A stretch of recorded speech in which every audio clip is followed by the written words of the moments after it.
मित्रों, कभी कभी संघ के लोगों के विषय में बहुत जानकारी न होने के कारण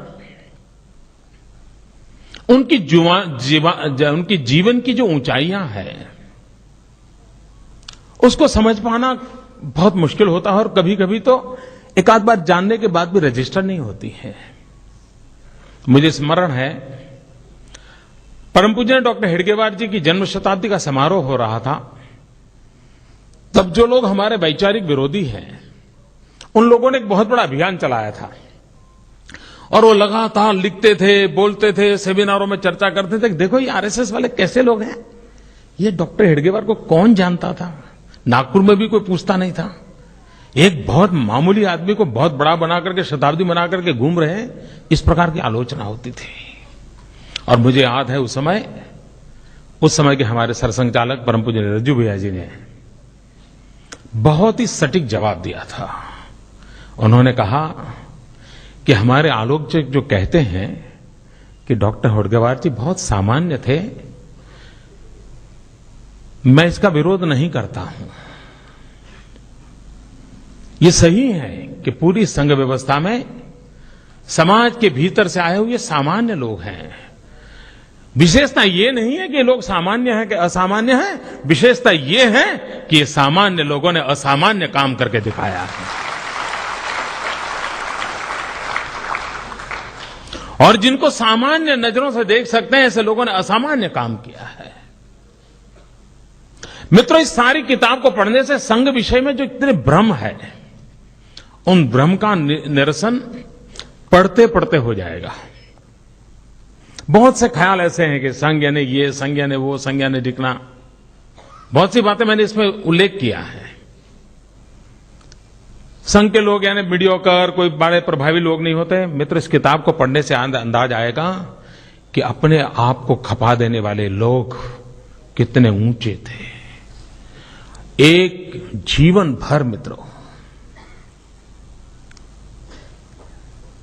यानी एक जीवन, एक लक्ष्य आमतौर पर मुश्किल होता है। मित्रों, जयप्रकाश नारायण का राष्ट्रीय स्वयंसेवक संघ के साथ संबंध आया तो संघ की बैठकों में एक परंपरा रहती है, जब परिचय करते हैं तो वो अपना संघायु बताता है कि मेरा संघायु 30 साल, मेरा संघायु 25 साल, मेरा संघायु 20 साल। तो जयप्रकाश नारायण जी एक बार संघ की बैठक में आए, बातचीत हो रही थी, तो जयप्रकाश जी जब सुनने लगे, भैया क्या बोल रहे हो आप लोग संघायु, तो उनको समझाया गया कि ये जो बताता है मेरा संघायु 30 साल, मतलब ये 30 साल से ये काम कर रहा है। और तब जयप्रकाश जी ने उस बैठक में कहा था कि आमतौर पर व्यक्ति 5 साल 7 साल में नए नए किसी न किसी कार्य से जुड़ता हुआ अपने आप रास्ता बनाता रहता है। ये बहुत बड़े आनंद का विषय है कि एक ही विचार, एक ही कार्य, एक ही कार्य पद्धति के लिए 30-30 साल तक, 40-40 साल तक लोग खपे रहते हैं। ये अपने आप में एक बहुत बड़ी बात है। मित्रों, यहां जितने जीवन है, और मेरा सौभाग्य रहा है कि परम पूज्य डॉक्टर हेडगेवार जी को छोड़ करके जितने यहां चेहरे आप देख रहे हैं, इन सब की उंगली पकड़ करके चलने का मुझे सौभाग्य मिला है।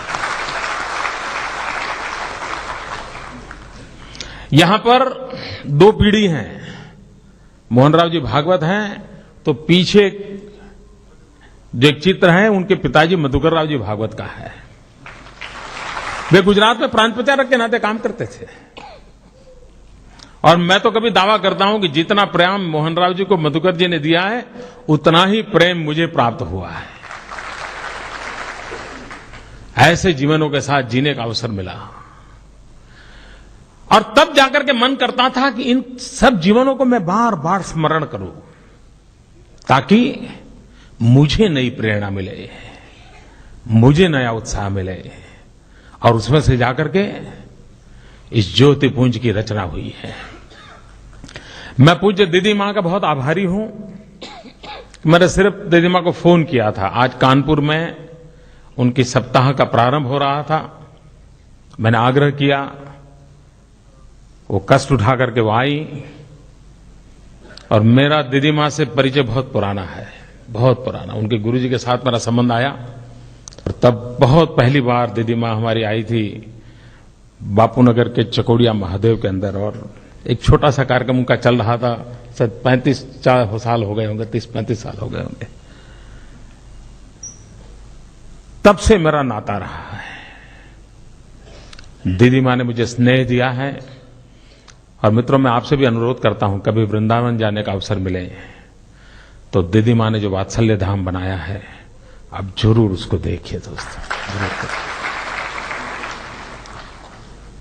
यानी कि मां की संवेदना को सार्वजनिक रूप में किस प्रकार से मोड़ा जा सकता है और किस प्रकार से सामाजिक चेतना का उत्थान काम किया जा सकता है, वो दीदी मां ने करके दिखाया है। इतनी व्यस्तताओं के बाद भी दीदी मां आई आशीर्वाद देने के लिए। मैं आदरणीय भागवत जी का बहुत आभारी हूं। एक स्वयंसेवक के नाते हम लोगों के जीवन में ये बड़े गौरव की बात होती है कि जब हमारे कोई अधिकारी, हमारे संघ व्यवस्था के जो मुखिया हमें आशीर्वाद देते हैं तो यूं ही हमारा सीना फूल जाता है, यूं ही मन जाता है। तो ये मेरे लिए सौभाग्य की बात है। और मैं इसलिए भी इस किताब के अंदर उसकी प्रस्तावना लिखने का कष्ट उठाया है। परम पूज्य सत्यमित्रानंद गिरि जी महाराज जी शंकराचार्य के पद को छोड़ करके समाज सेवा के लिए अपने आप को खपा देने वाले परम पूज्य स्वामी सत्यमित्रानंद गिरि जी, जिनके साथ भी मेरा बहुत ही गहरा अंतरंग संबंध जिसको कहें वो रहा है। मेरे जीवन में कई वर्षों से जिन संतों महंतों ने मुझे शक्ति दी, उसमें एक परम पूज्य सत्यमित्रानंद गिरि जी महाराज हैं। उन्होंने इस किताब की प्रस्तावना लिखी है। मैं आज उनको भी नमन करता हूं। उनका मौन व्रत चल रहा है,